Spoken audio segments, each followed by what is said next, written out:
Kati bukyanga lubanga lwa Mindi enjogera eyo ekozesebwa nnyo nayo era abantu bangi baddenga batira okumubuuza nti musomesa Munabusiru oluki lwe boogerako bukya lubanga lwa Mindi oluki oluseke lw'emmindi lwe baali boogerako bassebo ne bannyabo okusookera ddala byonna oluseke lw'emmindi kye kitundu ekisingira ddala okuwangaala ku mmindi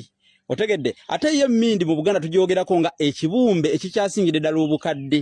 si kyekyoka emmindi eyogerwako nga ekibumbe omuntu ayiga okubumba kwayigira we wava n'enjogera egamba nti gwe tolikula olibumba mmindi kubanga emmindi ababumba emmindi baba bato mu kubumba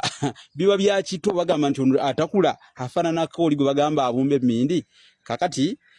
lumegumba mazzi gawole enkunyonyere bukya lubanga lwa mmindi oluki oluseke nakunyonyodde mu kusooka gye navudde nga nkwerulira empenda ne nkugamba nti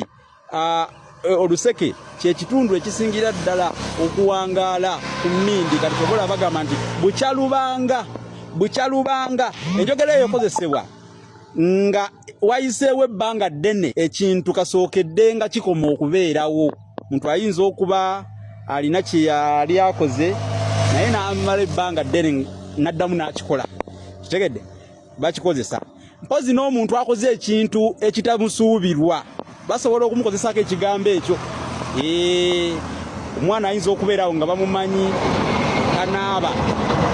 nga tanaaba mu baana bonna waka nga ye bamumanyi tanaaba naye lwaba anaabyeko bayinza okugamba bukya lubanga lwa Mindi Semakula naye anaabye ku mazzi agannyogoga oba nga kale abadde nga n'abagoocha bukya lubanga lwa Mindi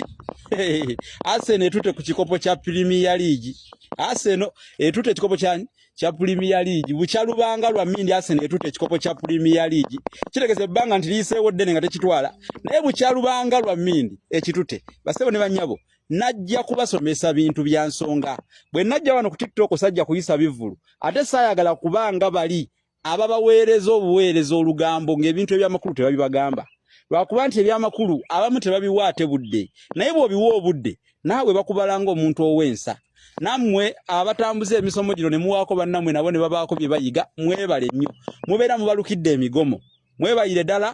obutabasibira kwenyo oba mwana wattu okubafiiriza kuba bafunamu omuwa olutambi nga lunaayigamu kale mubeere bulungi.